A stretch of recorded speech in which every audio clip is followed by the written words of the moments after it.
പിതാവായ ദൈവത്തിൻ്റെ സ്നേഹവും പുത്രനായ യേശുക്രിസ്തുവിൻ്റെ കൃപയും ആശ്വാസദായകനായ പരിശുദ്ധാത്മാവിൻ്റെ സഹവാസവും ശാലോം ശുശ്രൂഷകളിൽ പങ്കുചേരുന്ന നിങ്ങളുടെ കൂടെ എപ്പോഴും ഉണ്ടായിരിക്കട്ടെ. ദൈവവചനം ശ്രവിച്ച് വചനം തിരുവചന ശുശ്രൂഷയിൽ പങ്കുചേർന്ന് നമുക്ക് അനുഗ്രഹങ്ങൾ പ്രാപിക്കാം. ഉൽപ്പത്തി പുസ്തകം 17-ാം അധ്യായം 1-ാം വാക്യം. അബ്രഹാമിന് 99 വയസ്സായപ്പോൾ കർത്താവ് പ്രത്യക്ഷപ്പെട്ട് അവനോട് അരുളി ചെയ്തു, സർവശക്തനായ ദൈവമാണ് ഞാൻ, എൻ്റെ മുമ്പിൽ വ്യാപരിക്കുക, കുറ്റമറ്റവനായി വർദ്ധിക്കുക. ക്രിസ്തുവിൽ പ്രിയമുള്ളവരെ, നാം വിശ്വസിക്കുന്ന ദൈവം സർവശക്തനാണ് എന്ന് നമ്മൾ തിരിച്ചറിഞ്ഞിരിക്കണം, മനസ്സിലാക്കിയിരിക്കണം. അതിന് യോഗ്യമായി ജീവിക്കുവാൻ നമ്മൾ തയ്യാറാകണം. ഉൽപ്പത്തി പുസ്തകത്തിൽ 49-ാം അധ്യായം 25-ാം വാക്യത്തിലും യാക്കോബ് തൻ്റെ 12 മക്കളെ അനുഗ്രഹിക്കുമ്പോൾ, ഓരോ മക്കളെയും വിളിച്ച് അനുഗ്രഹിക്കുമ്പോൾ, പൂർവ്വപിതാവായ ജോസഫിനെ അനുഗ്രഹിക്കുമ്പോൾ യാക്കോബ് പറയുന്ന ഒരു വചനം ഇപ്രകാരമാണ്: നിൻ്റെ പിതാവിൻ്റെ ദൈവം നിനക്ക് തുണയായിരിക്കും, സർവശക്തനായ ദൈവം നിന്നെ അനുഗ്രഹിക്കും. പൂർവ്വപിതാക്കന്മാരൊക്കെ വിശ്വസിച്ച ദൈവം സർവശക്തനാണെന്ന് അവർക്ക് ബോധ്യമുണ്ടായിരുന്നു. അതുകൊണ്ട് അവരുടെ ജീവിതത്തിൽ പ്രതിസന്ധികളുടെ പ്രശ്നങ്ങളുടെ നടുവിൽ അവർക്ക് പരാജയം സംഭവിക്കുവാൻ ദൈവം വിട്ടുകൊടുത്തില്ല. ഏത് പ്രശ്നങ്ങളുടെ നടുവിലും അവർ വിശ്വസിച്ച ദൈവം സർവശക്തനാണെന്നുള്ള ബോധ്യമുള്ളതുകൊണ്ട് അതിന് യോഗ്യമായി നിലപാടുകൾ എടുക്കുവാനായിട്ട് ഈ വിശ്വാസ ജനത്തിന് സഹായിച്ചു എന്ന് നമുക്ക് കാണാനായിട്ട് സാധിക്കും. സംഖ്യയുടെ പുസ്തകത്തിൽ നമ്മൾ കാണുന്നു, 24-ാം അധ്യായം 4-ാം വാക്യത്തിൽ ഇസ്രായേലിനെ അനുഗ്രഹിക്കുവാനായിട്ട് ബാലാം ചെല്ലുമ്പോൾ ബാലാം പറയുന്നത് ഇപ്രകാരമാണ്. ഇസ്രായേൽ ജനത്തിനോട് അനുഗ്രഹിച്ച് പറയുമ്പോൾ, ദൈവത്തെക്കുറിച്ച് പറയുമ്പോൾ ബാലാം പറയുന്ന ഇതാണ്: സർവശക്തനിൽ നിന്ന് ദർശനം സിദ്ധിച്ചവൻ. ബാലാം തന്നെക്കുറിച്ച് തന്നെ അവരുടെ മുമ്പിൽ പറയുകയാണ്, സർവശക്തനിൽ നിന്ന് ദർശനം ലഭിച്ചവനാണ്. പ്രിയമുള്ളവരെ, ഈ ദിനത്തിൽ നമ്മൾ വിശ്വസിക്കുന്ന ദൈവം സർവശക്തനാണെന്ന് തിരിച്ചറിയണം. പലപ്പോഴും നമ്മുടെയൊക്കെ ജീവിതത്തിൽ പ്രശ്നങ്ങളുണ്ടാകുമ്പോൾ, പ്രതിസന്ധികളുണ്ടാകുമ്പോൾ ദൈവത്തിൻ്റെ ശക്തി നമ്മൾ മനസ്സിലാക്കാറില്ല. നമ്മൾ വിശ്വസിക്കുന്ന ദൈവം സർവശക്തനാണെന്ന് തിരിച്ചറിയണം. ഇസ്രായേൽ ജനത്തിൻ്റെ ജീവിതത്തിലേക്ക് നമുക്കൊന്ന് കടന്നു പോകുമ്പോൾ ഇത് കാണാനായിട്ട് സാധിക്കും. അവർ അനുഭവിച്ച ദൈവം സർവശക്തനായിരുന്നു. പുറപ്പാട് പുസ്തകം 15-ാം അധ്യായം 11 ഇപ്രകാരം പറയുക: കർത്താവേ, ദേവന്മാരിൽ അങ്ങേക്ക് തുല്യനായി ആരുണ്ട്?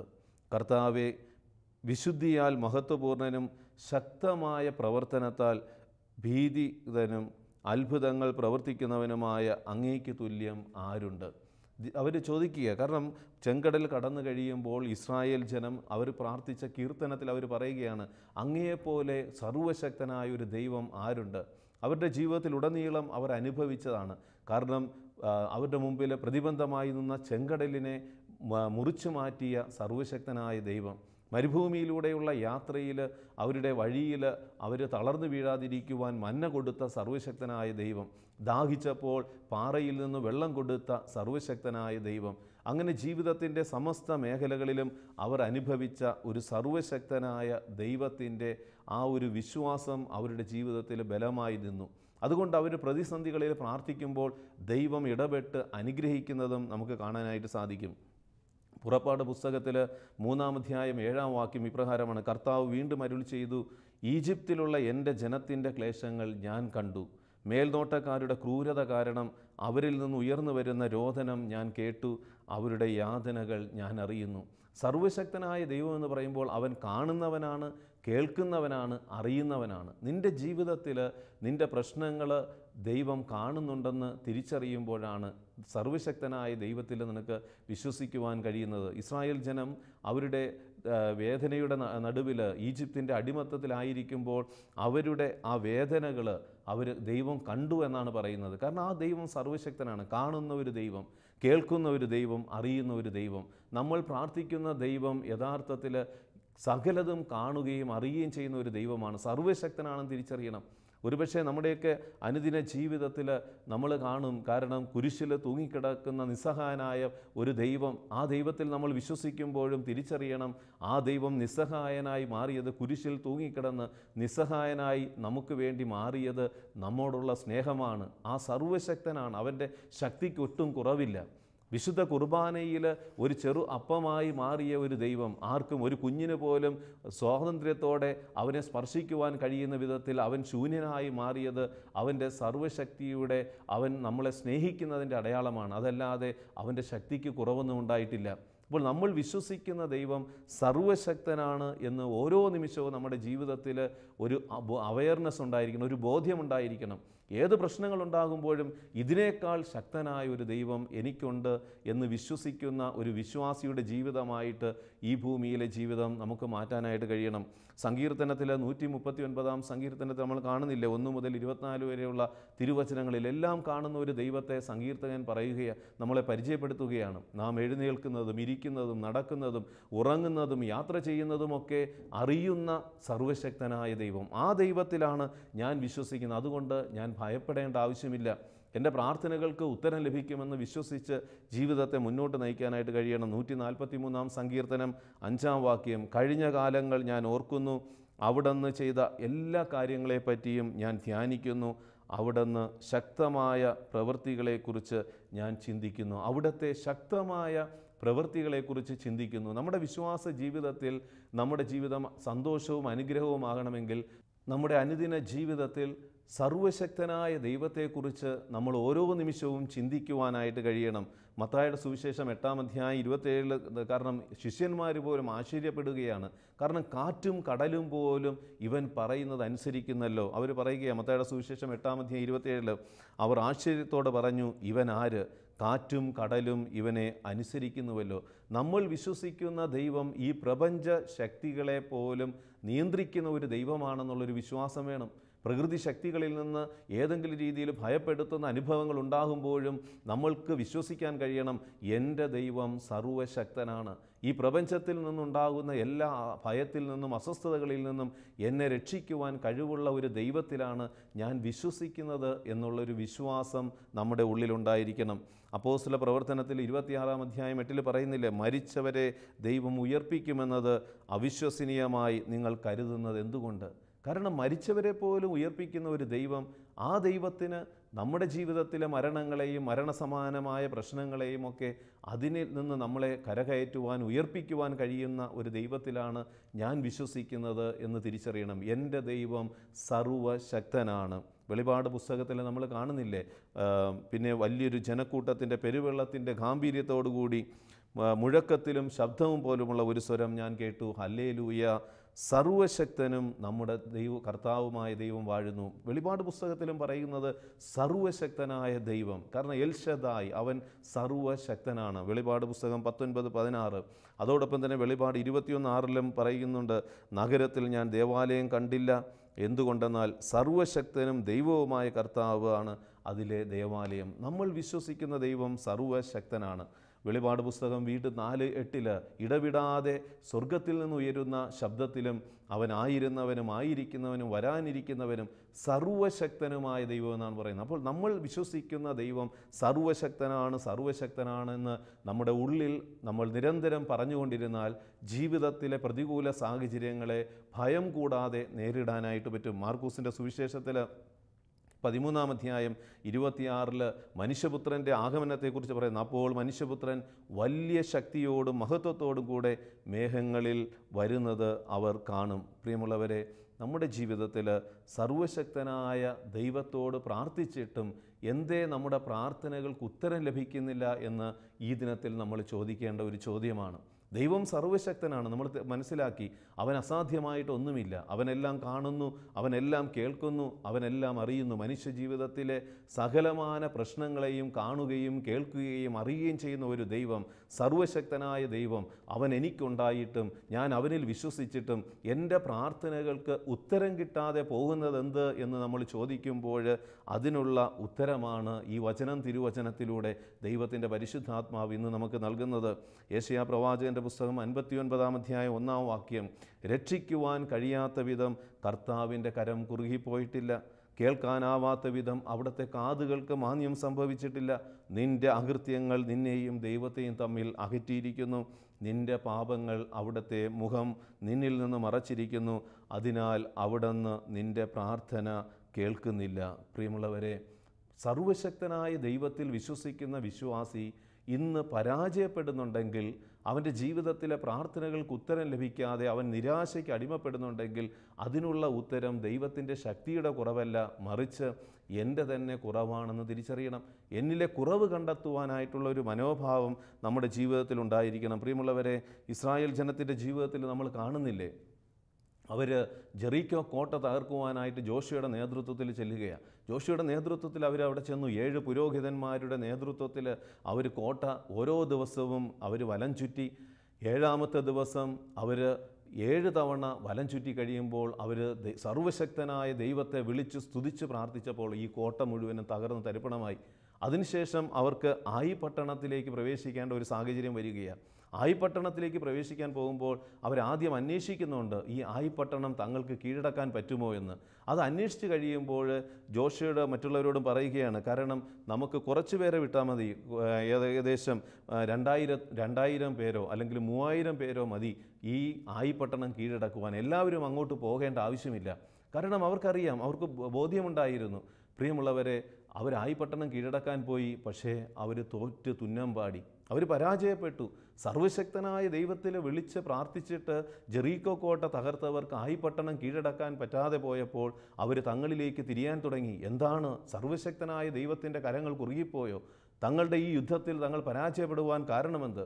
തങ്ങൾ വിശ്വസിച്ച ദൈവം സർവശക്തനായിട്ട് എന്തുകൊണ്ട് ഈ പരാജയം വന്നു എന്ന് അവർ പരസ്പരം അന്വേഷിക്കാൻ തുടങ്ങിയപ്പോൾ ദൈവം പാടില്ല എന്ന് പറഞ്ഞത് ചെയ്ത ഒരു പ്രവൃത്തി ആ കൂട്ടത്തിൽ അവർക്ക് കണ്ടെത്താനായിട്ട് പറ്റി. ആക്കാൻ ആയി പട്ടണം കീഴടക്കുന്നതിന് മുമ്പ് അവർ ജെറീക്കോ കോട്ട കീഴടക്കാനായിട്ട് തയ്യാറായിട്ട് പോകുമ്പോൾ ദൈവം പറഞ്ഞു, നിങ്ങൾ ജെറീക്കോ കോട്ടയിൽ നിന്ന് ആ പട്ടണം കീഴടക്കി കഴിയുമ്പോൾ അവിടെ നിന്ന് ഒന്നും നിങ്ങൾ എടുക്കരുത്. എന്നാൽ ഇസ്രായേൽ സമൂഹത്തിലുള്ള ആഖാൻ ആ ജെറീക്കോ കോട്ടയുടെ ഉള്ളിൽ കടന്നിട്ട് അവിടെയുള്ള കുറേ വസ്തുവകൾ, ഇഷ്ടപ്പെട്ട, അവന് ഭ്രമം തോന്നിയ വസ്തുക്കളൊക്കെ അവനെടുത്തുകൊണ്ട് അവൻ്റെ കൂടാരത്തിൽ ഒളിപ്പിച്ചു വെച്ചു. ഇതാരും അറിഞ്ഞില്ല. എന്നാൽ ഈ പരാജയം നേരിട്ടപ്പോൾ അവർ തിരിച്ചറിഞ്ഞു, ദൈവത്തിനെതിരായി ചെയ്ത പ്രവൃത്തിയാണ് സർവശക്തൻ്റെ പ്രവർത്തനത്തിന് തടസ്സം സൃഷ്ടിച്ചതെന്ന് അവർ മനസ്സിലാക്കി. അവരനുദപിക്കാനായിട്ട് തുടങ്ങി. പ്രിയമുള്ളവരെ, നമ്മുടെ ജീവിതത്തിലും നമ്മൾ തിരിച്ചറിയണം, നമ്മൾ വിശ്വസിക്കുന്ന ദൈവം സർവശക്തനായിരുന്നിട്ട് കൂടി എന്തുകൊണ്ട് എൻ്റെ പ്രാർത്ഥനകൾക്ക് ഉത്തരം ലഭിക്കുന്നില്ല?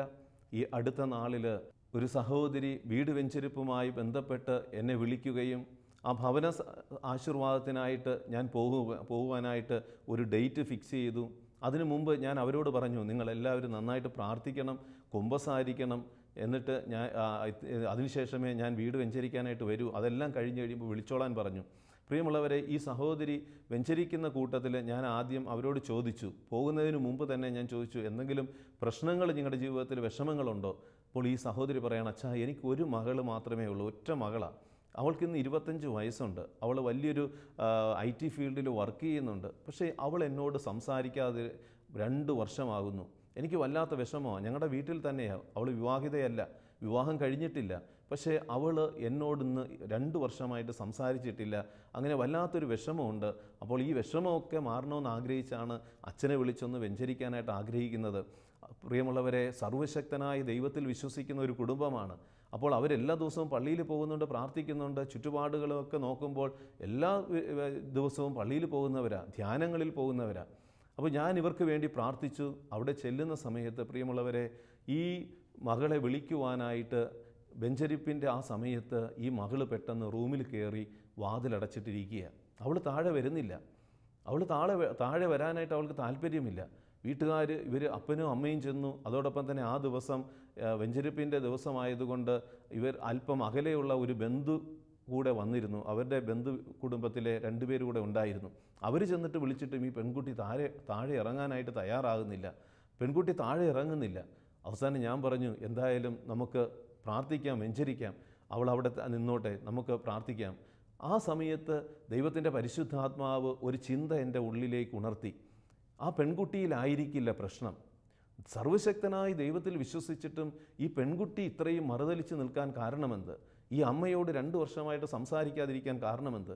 ഞാൻ ആ സഹോദരിയോട്, എന്നെ വിളിച്ച ഈ സഹോദരിയോട് പറഞ്ഞു, നിങ്ങൾക്ക് ആരോടെങ്കിലും എന്തെങ്കിലും വെറുപ്പുണ്ടോ?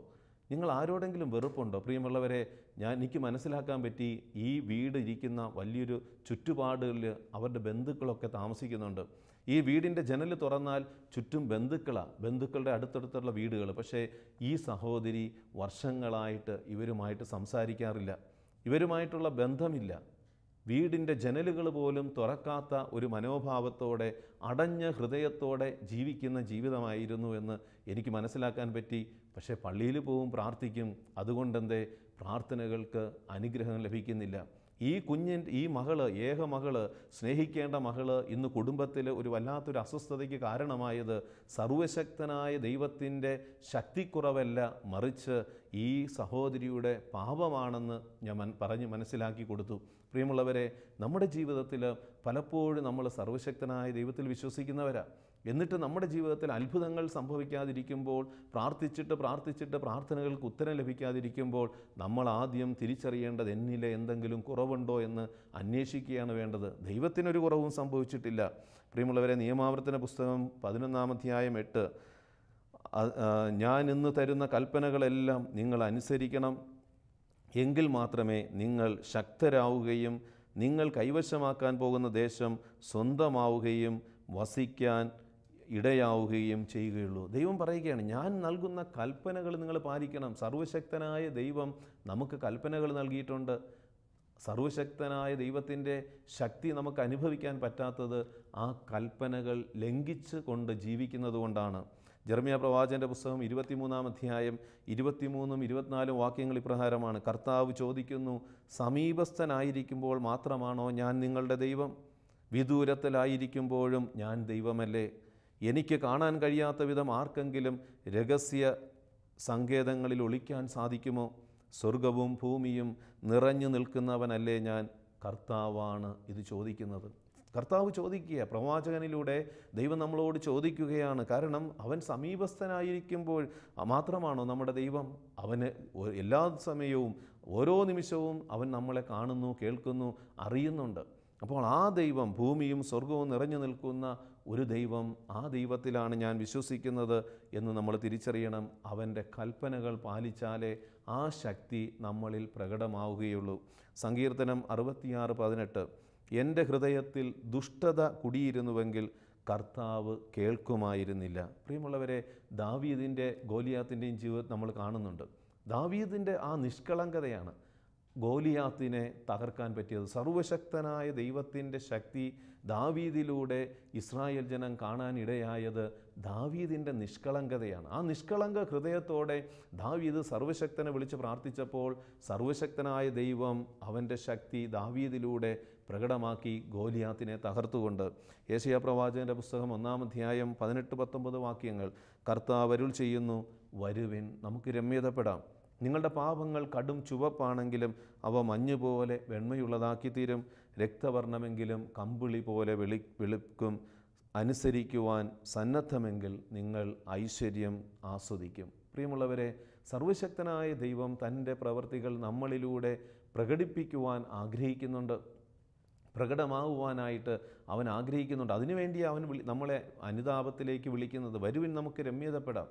കാരണം ഐശ്വര്യം പുനഃസ്ഥാപിക്കുവാൻ ദൈവം നമ്മളിലൂടെ ആഗ്രഹിക്കുകയാണ്. നമുക്കിന്ന് ഐശ്വര്യമില്ലെങ്കിൽ, നമ്മുടെ ജീവിതങ്ങളിൽ സമാധാനമില്ലെങ്കിൽ, നമ്മുടെ ജീവിതങ്ങളിൽ സന്തോഷമില്ലെങ്കിൽ തിരിച്ചറിയണം, സർവശക്തനായ ദൈവത്തിൽ വിശ്വസിച്ചിട്ടും എൻ്റെ ജീവിതത്തിൽ സന്തോഷവും സമാധാനവും അനുഗ്രഹങ്ങളും ഇല്ലാതെ പോകുന്നത് എൻ്റെ തന്നെ കുറവാണ്. പ്രഭാഷകൻ്റെ പുസ്തകം 46:5 പറയുക, ശത്രുക്കൾ ചുറ്റും വളഞ്ഞപ്പോൾ അവൻ ശക്തനായവനെ അത്യുന്നതനെ വിളിച്ചപേക്ഷിച്ചു. ശത്രുക്കൾ ചുറ്റും കടന്നു വരുമ്പോൾ, പ്രിയമുള്ളവരെ, സർവശക്തനിൽ വിശ്വസിക്കുന്ന നമ്മുടെ ജീവിതത്തിൽ ഉണ്ടാകുന്ന ശത്രുക്കൾ ചുറ്റുപാടുകളിൽ കടന്നു വരുമ്പോൾ സർവശക്തനായ ദൈവത്തെ നമ്മൾ വിളിച്ചപേക്ഷിച്ചാൽ അവിടെ അത്ഭുതം നടക്കണമെങ്കിൽ അവൻ്റെ നിയമവും പാലിച്ചു വേണം നമ്മൾ പ്രാർത്ഥിക്കേണ്ടത്. നിയമാവർത്തന പുസ്തകം 29:9, നിങ്ങളുടെ പ്രവർത്തനങ്ങളിലെല്ലാം വിജയിക്കേണ്ടതിന് ഈ ഉടമ്പടിയിലെ വചനങ്ങൾ പാലിക്കുവാൻ ശ്രദ്ധിക്കുവിൻ. ദൈവം ചില ഉടമ്പടികൾ നമുക്ക് നൽകിയിട്ടുണ്ട്. സർവശക്തനായ ദൈവത്തിൽ വിശ്വസിക്കുന്ന നമ്മൾ ആ ഉടമ്പടികൾ പാലിക്കണം. ദൈവം പറയുക, നീ ക്ഷമിക്കണം, നീ സ്നേഹിക്കണം, നീ നന്മ ചെയ്യണം, കരുണ കാണിക്കണം. ഇതൊക്കെ ചെയ്യാതെ നമ്മൾ സർവശക്തനായ ദൈവത്തിൽ വിശ്വസിക്കുന്നു എന്ന് പറഞ്ഞ് നിരന്തരം പ്രാർത്ഥിച്ചുകൊണ്ടിരുന്നാൽ അവിടെ സർവശക്തനായ ദൈവത്തിൻ്റെ ഇടപെടലുകൾ ഉണ്ടാവുകയില്ല. അവിടെ ദൈവത്തിൻ്റെ അത്ഭുതകരമായ ഇടപെടലുകൾ നമ്മുടെ ജീവിതത്തിൽ ഉണ്ടാവുകയില്ല. പ്രിയമുള്ളവരെ, സർവശക്തനായ ദൈവം നമ്മുടെ ജീവിതത്തിൽ ഇടപെടുവാനായിട്ട് ഓരോ ദിവസവും ആഗ്രഹിക്കുന്നുണ്ട്. സംഖ്യയുടെ പുസ്തകം 14-ാം അധ്യായം 17 മനോഹരമായൊരു പ്രാർത്ഥന, കർത്താവെ, അങ്ങ് അരുൾ ചെയ്തതുപോലെ അങ്ങയുടെ ശക്തി വലുതാണെന്ന് പ്രകടമാക്കണമേ എന്ന് ഞാൻ പ്രാർത്ഥിക്കുന്നു. നല്ല കുമ്പസാരം നടത്തി അനുതപിച്ച് ബന്ധങ്ങളെ ശരിയായ രീതിയിൽ ക്രമപ്പെടുത്തിയിട്ട് നീ സർവശക്തനായ ദൈവത്തിൽ വിളിച്ചു പ്രാർത്ഥിച്ചാൽ, ഈ പ്രാർത്ഥന ആവർത്തിച്ചാൽ അവൻ നിൻ്റെ ജീവിതത്തിൽ ഇടപെടും, അത്ഭുതങ്ങൾ പ്രവർത്തിക്കും. എനിക്കറിയാവുന്ന ഒരു കുടുംബത്തിൻ്റെ അവസ്ഥ, അവർ ആ ഭാര്യയും ഭർത്താവും 2 മക്കളുമുണ്ട്. വളരെ സന്തോഷകരമായ ജീവിതമാണ് നയിച്ചുകൊണ്ടിരുന്നത്. പള്ളിയിൽ പോവും, പ്രാർത്ഥിക്കുകയൊക്കെ ചെയ്യും. പക്ഷേ അവർ ഈ കുടുംബനാഥൻ അദ്ദേഹം കുമ്പസാരിക്കുകയോ കുർബാന സ്വീകരിക്കുകയോ ചെയ്യുമായിരുന്നില്ല. അത് ആർക്കും അറിയുകയില്ല. എല്ലാ ദിവസവും പള്ളിയിലൊക്കെ പോവും. ഒരു സമയം ഈ ജീവിത പങ്കാളിയുടെ കാഴ്ച പെട്ടെന്ന് നഷ്ടപ്പെട്ടു പോയി. ഈ കാഴ്ച നഷ്ടപ്പെട്ട് കഴിഞ്ഞപ്പോൾ വല്ലാത്ത വിഷമമായി. കാഴ്ച നഷ്ടപ്പെട്ട് വിഷമിച്ചിരിക്കുന്ന അവസരത്തിൽ പ്രാർത്ഥിക്കുവാനായിട്ട് ഞങ്ങൾ അവിടെ ചെന്ന് പ്രാർത്ഥിക്കാനായിട്ട് ഈ സഹോദരിയുടെ ശിരസിൽ കരങ്ങൾ വെച്ച് പ്രാർത്ഥിക്കുന്ന സമയത്ത് പെട്ടെന്ന് ദൈവത്തിൻ്റെ പരിശുദ്ധാത്മാവ് കൂടെ ഉണ്ടായിരുന്ന ബ്രദറിന് വെളിപ്പെടുത്തി കൊടുത്തു, ഈ സർവശക്തനായ ദൈവത്തിൻ്റെ അത്ഭുതകരമായ സൗഖ്യം ഈ സഹോദരിയിൽ കടന്നു വരുവാൻ തടസ്സമായി നിൽക്കുന്നത് ഈ ഭർത്താവിൻ്റെ കുടുംബനാഥൻ്റെ മറുതലിച്ചുള്ള സ്വഭാവമാണ്. ദൈവത്തോട് മറുതലിച്ച് നിൽക്കുകയാണ്. അപ്പോൾ കൂടെ ഉണ്ടായിരുന്ന ഈ ബ്രദർ ചോദിച്ചു, സഹോദര, നിങ്ങൾ കുമ്പസാരിച്ചിട്ട് എത്ര നാളായി? കുമ്പസാരിച്ചിട്ട് എത്ര നാളായി എന്ന് ചോദിച്ചപ്പോൾ ഈ കുടുംബനാഥൻ അത് പുഞ്ചിരിച്ചുകൊണ്ട് പറയുകയാണ്, ഞാൻ കുമ്പസാരിച്ചിട്ട് ഏകദേശം 10 വർഷമാകുന്നു. അപ്പോൾ കുർബാന സ്വീകരിച്ചിട്ടോ? കുർബാന സ്വീകരിച്ചിട്ടും അത്രയും വർഷങ്ങളാകുന്നു. ഈ കൂടെ ഉണ്ടായിരുന്ന ബ്രദർ പറഞ്ഞു, സർവശക്തനായ ദൈവത്തിൻ്റെ അത്ഭുതം ഈ കുടുംബത്തിൽ, ഈ സഹോദരിയുടെ രോഗാവസ്ഥയിൽ പ്രകടമാകണമെന്നുണ്ടെങ്കിൽ, ഈ സഹോദരിക്ക് സൗഖ്യം കിട്ടണമെങ്കിൽ നിങ്ങൾ കുമ്പസാരിച്ച് നിങ്ങൾ കുർബാന സ്വീകരിച്ച് പ്രാർത്ഥിക്കാൻ തയ്യാറാകണം. ഇത്രയും 10 വർഷക്കാലം ദൈവത്തിനെതിരെ നിങ്ങൾ മറുതലിച്ച് ജീവിച്ചതാണ് സർവശക്തനായ ദൈവത്തിൻ്റെ അത്ഭുതം ഈ കുടുംബത്തിൽ കടന്നു വരുവാൻ കഴിയാതെ നിൽക്കുന്നത്. പ്രിയമുള്ളവരെ, ആ സഹോദരൻ അനുതപിച്ചു, കുമ്പസാരിച്ചു പ്രാർത്ഥിക്കാൻ തുടങ്ങി, ദിവ്യബലിയിൽ പങ്കെടുക്കാനായിട്ട് തുടങ്ങി. അത്ഭുതകരമായ രീതിയിൽ ദൈവം ഈ സഹോദരിയുടെ ജീവിതത്തിൽ ഇടപെടാൻ തുടങ്ങി. ഈ സഹോദരിയുടെ ജീവിതത്തിൽ അത്ഭുതത്തിൻ്റെ അനുഭവങ്ങൾ സർവശക്തനായ ദൈവം നൽകുവാനായിട്ട് തയ്യാറായി. പ്രിയമുള്ളവരെ, ഇന്ന് ഈ തിരുവചന ശുശ്രൂഷയിൽ ഈ വചനഭാഗം ധ്യാനിക്കുമ്പോൾ നമ്മൾ വിശ്വസിക്കുന്ന ഒരു ദൈവം സർവശക്തനാണ് എന്ന് തിരിച്ചറിയുന്നതോടൊപ്പം ആകാശവും ഭൂമിയും സമുദ്രവും അവയിലുള്ള സമസ്തവും സൃഷ്ടിച്ച് പരിപാലിക്കുന്ന സർവശക്തനായ ഒരു ദൈവമാണ് എൻ്റെ ദൈവമെന്ന് വിശ്വസിക്കുന്ന നമ്മൾ, ആ ശക്തി നമ്മുടെ ജീവിതത്തിൽ പ്രകടമാകണമെങ്കിൽ ദൈവം പറഞ്ഞ ഉടമ്പടികൾ പാലിക്കണം, ക്ഷമിക്കാൻ തയ്യാറാകണം, സ്നേഹിക്കാൻ തയ്യാറാകണം. വ്യക്തിബന്ധങ്ങളിൽ അകൽച്ച പാലിച്ചിട്ടുണ്ടെങ്കിൽ, വ്യക്തിബന്ധങ്ങളിൽ ആരെയെങ്കിലുമൊക്കെ മാറ്റി നിർത്തിയിട്ടുണ്ടെങ്കിൽ അവരുമായി രമ്യതപ്പെട്ട് അനുതപിച്ച് സ്നേഹത്തോടെ സർവശക്തനിൽ വിളിച്ചു പ്രാർത്ഥിച്ചാൽ ദൈവം നമ്മുടെ ജീവിതത്തിൽ അത്ഭുതങ്ങൾ പ്രവർത്തിക്കും. സങ്കീർത്തനം 54 1-ാം വാക്യം ഇപ്രകാരമാണ്, ദൈവമേ, അങ്ങയുടെ നാമത്താൽ എന്നെ രക്ഷിക്കണമേ, അങ്ങയുടെ ശക്തിയിൽ എനിക്ക് നീതി നടത്തിത്തരണമേ. ദൈവമേ, അങ്ങയുടെ നാമത്തിൽ എന്നെ രക്ഷിക്കണമേ, അങ്ങയുടെ ശക്തിയിൽ എനിക്ക് നീതി നടത്തിത്തരണമേ. ജീവിതത്തിലെ കുറവുകൾ പരിഹരിച്ച്, ജീവിതത്തിൽ നമുക്ക് ചെയ്യാൻ പറ്റുന്ന കുറവുകൾ മാറ്റിവെച്ചിട്ട് സർവശക്തനിൽ വിളിച്ചു പ്രാർത്ഥിച്ചാൽ അവൻ അത്ഭുതം ചെയ്യും. നമ്മൾ കാണുന്നതിൻ്റെ ലാസറിൻ്റെ കുഴിമാടത്തിൻ്റെ മുമ്പിൽ അവൻ സർവശക്തനായ ദൈവം വന്ന് നിൽക്കുന്നുണ്ട്. അവിടെ അത്ഭുതം നടക്കണമെങ്കിൽ മനുഷ്യൻ എടുത്തു വെച്ച ഈ കല്ല് എടുത്തു മാറ്റാനായിട്ട് അവർ തയ്യാറാകണം. ഈശോ അവരോട് പറയുകയാണ്, നിങ്ങൾ കല്ലുരുട്ടി മാറ്റുക. പ്രിയമുള്ളവരെ, കല്ലുരുട്ടി മാറ്റി കഴിഞ്ഞപ്പോൾ സർവശക്തനായ ദൈവത്തിൻ്റെ ശക്തി ആ മൃതനായിരുന്ന ലാസറിലേക്ക് ഒഴുകിയിറങ്ങി. ഇതുപോലെ നമ്മുടെ കുടുംബ ബന്ധങ്ങളിൽ ഇന്ന് തടസ്സങ്ങൾ അനുഭവിക്കുന്ന മേഖലകളുണ്ടെങ്കിൽ, ഞാൻ ഉരുട്ടി വച്ചിരിക്കുന്ന വെറുപ്പിൻ്റെ, അഹങ്കാരത്തിൻ്റെ, അസൂയയുടെ, പരദൂഷണത്തിൻ്റെ, കുറ്റാരോപണത്തിൻ്റെ, ദൈവനിഷേധത്തിൻ്റെയൊക്കെ കല്ലുകൾ, കുർബാനയില്ലാത്ത ജീവിതത്തിൻ്റെ ആ അവസ്ഥയിലൂടെ നമ്മൾ എടുത്തു വെച്ച കല്ലുകൾ, കുമ്പസാരമെന്ന കൂദാശ സ്വീകരിക്കാതെ നമ്മുടെ ജീവിതത്തിൽ നമ്മൾ എടുത്തു വെച്ച കല്ലുകൾ ആദ്യം നമ്മൾ എടുത്തു മാറ്റി ദൈവത്തോട് രമ്യതപ്പെട്ട് പ്രാർത്ഥിച്ചാൽ സർവശക്തനായ ദൈവം നമ്മുടെ ജീവിതത്തിൽ അത്ഭുതങ്ങൾ പ്രവർത്തിക്കും. നമുക്കൊരു നിമിഷം പ്രാർത്ഥിക്കാം. കാരുണ്യവാനായ ദൈവമേ, ആകാശവും ഭൂമിയും സമുദ്രവും അവയിലുള്ള സമസ്തവും സൃഷ്ടിച്ച് പരിപാലിക്കുന്ന സർവശക്തനായ ദൈവമാണല്ലോ ഞങ്ങൾ വിശ്വസിക്കുന്ന ദൈവം. ആ ദൈവത്തിൽ ഞങ്ങൾ വിശ്വസിക്കുമ്പോഴും ഞങ്ങളുടെ ജീവിതത്തിലെ ചെറുതും വലുതുമായ വേദനകൾ, നൊമ്പരങ്ങൾ ഞങ്ങളെ അസ്വസ്ഥപ്പെടുത്താറുണ്ട്. പലപ്പോഴും ഞങ്ങളുടെ ജീവിതത്തിൽ പ്രാർത്ഥിച്ചിട്ടും പ്രാർത്ഥനകൾക്ക് ഉത്തരം ലഭിക്കാതെ പോകുമ്പോൾ ഞങ്ങൾ പലപ്പോഴും ദൈവത്തിൻ്റെ ശക്തിയിൽ ഞങ്ങൾ അവിശ്വസിച്ചിട്ടുണ്ട്. എന്നാൽ ഞങ്ങളിന്ന് തിരിച്ചറിയുന്നു, സർവശക്തനായ ദൈവത്തിൻ്റെ പ്രവൃത്തികൾ ഞങ്ങളുടെ ജീവിതത്തിൽ പ്രകടമാകാൻ തടസ്സമായി നിൽക്കുന്നത് ഞങ്ങളുടെ തന്നെ കുറവുകളാണെന്ന്. ദൈവമേ, ആ കുറവുകൾ കണ്ടെത്തി ഞങ്ങളുടെ ജീവിതത്തെ വിശുദ്ധീകരിച്ച് അത്ഭുതകരമായ ദൈവീക ദർശനങ്ങളും അനുഭവങ്ങളും സ്വന്തമാക്കി ജീവിക്കുവാൻ ഞങ്ങളെ അനുഗ്രഹിക്കണമേ. നിത്യം പിതാവും പുത്രനും പരിശുദ്ധാത്മാവുമായ സർവേശ്വര. ആമേൻ.